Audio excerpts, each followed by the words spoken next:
নমস্কাৰ আসাম এডুলৈ স্বাগতম জনালো আজি আমাৰ ভিডিঅ'টো হ'ব APSCৰ বুক লিষ্ট সমূহৰ ওপৰত APSC যিসকলে APSC 2025 আৰু 2026 লৈকে এপিয়াৰ কৰিব তেওঁলোকে এই ভিডিঅ'টো চাব পাৰে 2025 ৰ এক্সামটো আহিবলৈ হ'ল তথাপিও যিসকলে লাষ্ট মোমেন্ট প্ৰিপাৰেচন কৰি আছে তেওঁলোকক চাগে এই ভিডিঅ'টো সহায় কৰিব আহকচোন আগবাঢ়ো APSC বুক লিষ্টসমূহ চাওঁ APSCত কেইবাটাও সাবজেক্ট থাকে যেনেকে আমি জানো হিষ্ট্ৰী, পলিটি, ইকনমিক্স, জিঅ'গ্ৰাফি আৰু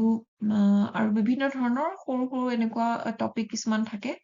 সৰু বুলি ক'লে ভুল হ'ব কাৰণ আমাৰ GS পেপাৰ যিবোৰ মেইনছৰ এক্সাম থাকে আমি আচলতে গোটেই চিলেবাছ বোৰ চাই ল'ব লাগে কিন্তু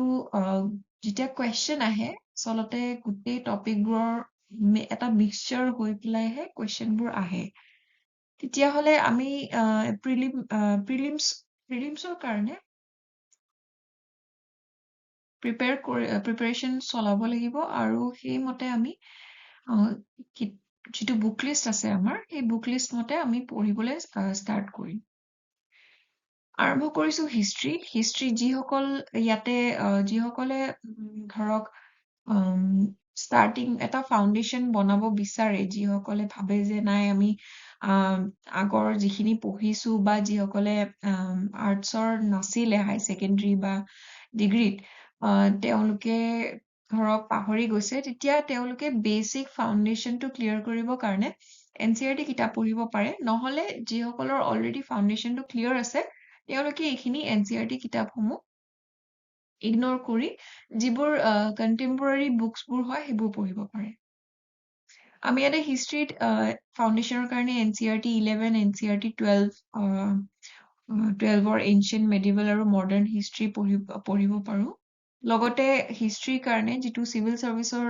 প্ৰিপাৰেচনৰ কাৰণে কিতাপ ফলো কৰা হয় সাধাৰণতে এইটো হ'ল Indian art and culture by Nitin Singhania আৰু India struggle for independence Bipin Chandra next আমি চাওঁ জিঅ'গ্ৰাফীৰ কাৰণে NCERT 6ৰ পৰা 10লৈ অল্ড চিলেবাছৰ ফলো কৰিব পাৰে নহলে NCERT 11 আৰু 12ৰ নিউ চিলেবাছৰ কিতাপসমূহ আপোনালোকক হেল্প কৰিব এটা ফাউণ্ডেশ্যন নলেজ গেইন কৰিবৰ কাৰণে তাৰে উপৰি আপোনালোকে চাৰ্টিফিকেট ফিজিকেল জিঅ'গ্ৰাফী যিটো GC লিয়নৰ কিতাপ আছে খুব ধুনীয়াকৈ বুজোৱা আছে বেছিক হেৰিবোৰ কনচেপ্টবোৰ আপোনালোকৰ ক্লিয়াৰ হ'ব এইখিনি পঢ়িব আৰু ৱৰ্ল্ড এটলাছ যিকোনো ইয়াতে অৰিয়েণ্ট ব্লেক সোৱান বাই অক্সফৰ্ড এই দুটাৰ ভিতৰত এটা আপোনালোকে ইউজ কৰিব পাৰে ইণ্ডিয়ান পলিটিৰ কাৰণে আকৌ কৈছো ইয়াতে NCERT ফাউণ্ডেশ্যনৰ কাৰণে ফাউণ্ডেশ্যন নলেজৰ কাৰণে আপুনি 9ৰ পৰা 12লৈ কৰিব পাৰে ইণ্ডিয়ান পলিটি সাধাৰণতে যদি আপোনালোকৰ ফাউণ্ডেশ্যন ক্লিয়াৰ আছে ইন ডেপথ নলেজ মানে ল'বৰ কাৰণে ইণ্ডিয়ান পলিটি যিটো M লক্ষ্মীকান্তৰ কিতাপ হয় এইটো আপোনাৰ UPSC লেভেলতো ফলো কৰা হয় আৰু APSC লেভেলতো ফলো কৰা হয়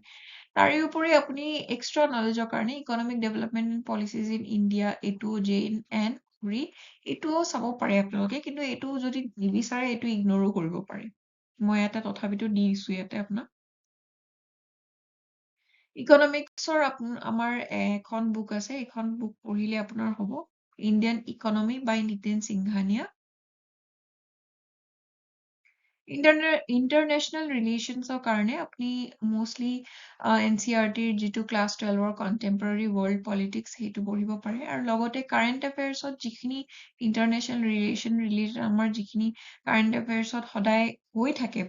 ইছ্যুজবোৰ বা নিউজত যি আহি থাকে সেয়া প্ৰিপাৰেচন কৰিলে আপোনাৰ ইণ্টাৰনেশ্যনেল ৰিলেশ্যনটো কভাৰ হৈ যাব আহিছো CSETত কাৰণ প্ৰিলিমছত প্ৰথমতে আমাৰ GS1 এখন পেপাৰ থাকে আৰু দ্বিতীয়টো পেপাৰ আমাৰ CSETৰ থাকে CSETৰ আপুনি